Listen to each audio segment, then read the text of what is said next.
Budget इजलास का आज दूसरा दिन है। मरकजी वजीर खजाना निर्मला सीतारमन कुछ ही देर में आम बजट पेश करेंगी। मोदी हुकूमत की दूसरी मुद्दतकार का ये चौथा बजट है। तमाम शोबों को इस बजट से कई उम्मीदें वाबस्ता है। कोरोना वबा की वजह से आम आदमी की आमदनी काफी मुतासर हुई है, इसलिए आम आदमी इनकम टैक्स के ताल्लुक से बड़े ऐलान की तवक्का कर रहा है। ये आम बजट कोरोना की तबाही की वजह से गिरती हुई मईशत के दरमियान बहुत अहम होगा। इससे पहले पीर को वजीर खजाना निर्मला सीतारमन ने इक्तिसादी सर्वे पेश किया था।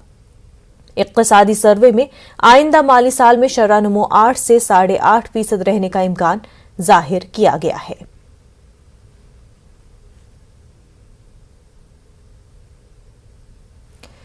आम बजट में इंफ्रा, हेल्थ और हॉस्पिटैलिटी सेक्टर्स में भी कई नए ऐलानात की उम्मीद है। लॉकडाउन और पाबंदियों का सबसे ज्यादा खमियाजा इंफ्रा, हेल्थ और हॉस्पिटैलिटी समेत कई सेक्टर्स को भुगतना पड़ा है। इसके अलावा कोरोना ने हेल्थ केयर सेक्टर की खामियों को भी उजागर कर दिया है। ऐसे में हुकूमत इस बजट में कई सेक्टर्स पर फोकस करके इसे खुसूसी पैकेज दे सकती है। इससे आने वाले वक्त में इन सेक्टर्स में रोजगार के इम्कानात बढ़ेंगे। इसके अलावा कोरोना की वजह से सबसे ज्यादा मुतासिर गैर मुनज़्ज़म शोबे के हॉकर और स्ट्रीट फरोश हुए हैं। हुकूमत उनके लिए रिलीफ पैकेज भी ला सकती है।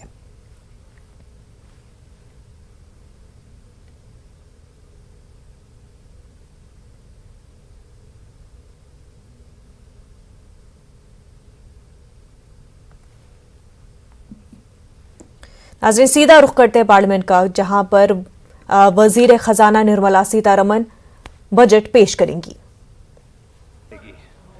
आपको यह भी सूचित किया जाता है कि माननीय वित्त मंत्री जी के बजट भाषण की प्रतियां हार्ड कॉपी के रूप में उपलब्ध कराई जाएगी। अतः बजट प्रस्तुत हो जाने के पश्चात सदस्य कृपया बजट भाषण की अपनी अपनी प्रति प्रकाशन फलक से ले सकते हैं। आइटम नंबर 1, माननीय मंत्री महोदय श्रीमती निर्मला सीतारमन जी।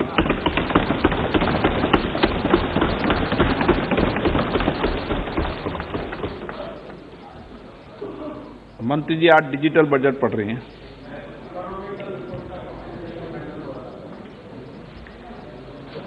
Honorable Speaker,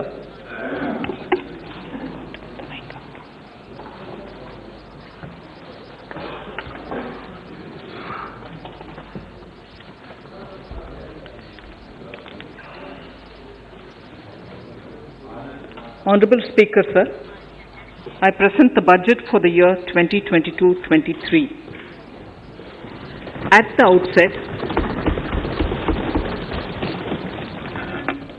outset, sir, I want to take a moment to express my empathy for those who had to bear adverse health and economic effects of the pandemic.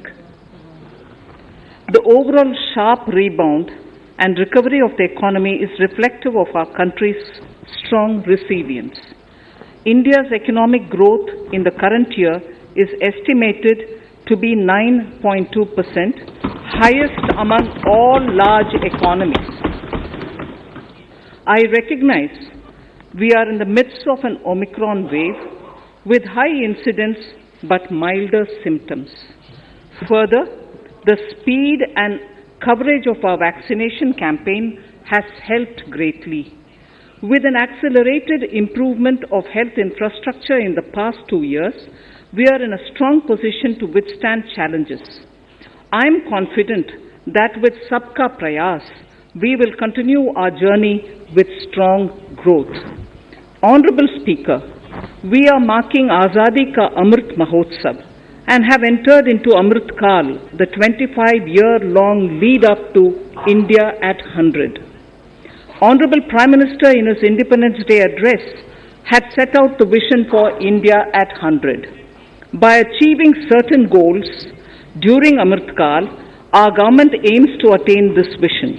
They are complementing the macroeconomic level growth focus with a microeconomic level all-inclusive welfare focus, promoting digital economy and fintech, technology-enabled development, energy transition and climate action, and relying on virtuous cycles starting from private investment with public capital investment, helping to crowd in private investment.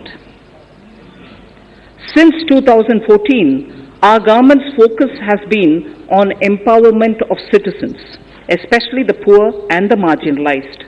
Measures have included programs that have provided housing, electricity, cooking gas, and access to water. We also have programs for ensuring financial inclusion and direct benefit transfers. We are committed to strengthening the abilities of the poor to tap all opportunities.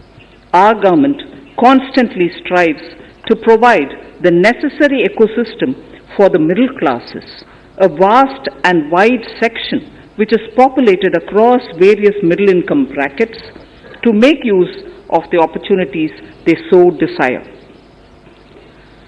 This budget seeks to lay the foundation and give a blueprint to steer the economy over Amritkal of the next 25 years, from India at 75 to India at 100. It continues to build on the vision drawn in the budget of 21-22. Its fundamental tenets, which included transparency of financial statement and fiscal position, reflect the government's intent, strengths, and challenges. This continues to guide us.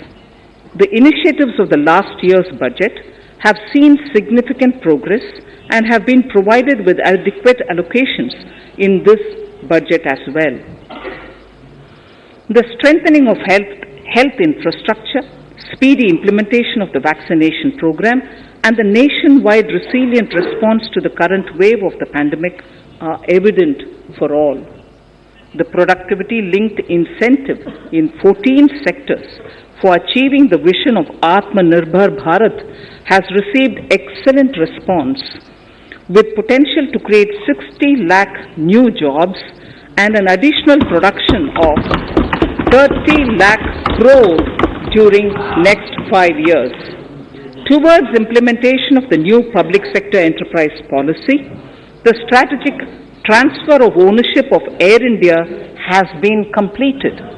The strategic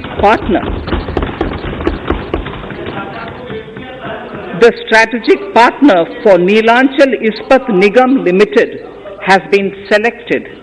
The public issue of the LIC is expected shortly. Others too are in the process for 2022-23. Please know, National Bank आपको for पर्याप्त मौका, पर्याप्त अवसर मिलेगा. बेटे बेटे टिप्पणी मत कीजिए. the National Bank for Infrastructure Development and National Asset Reconstruction Company have commenced their activities. Honorable Speaker, sir, Budget 2021-22 had provided a sharp increase in provision for public investment or capital expenditure. Throughout the year, with the Honorable Prime Minister guiding the implementation, our economic recovery is continuing to benefit from the multiplier effect.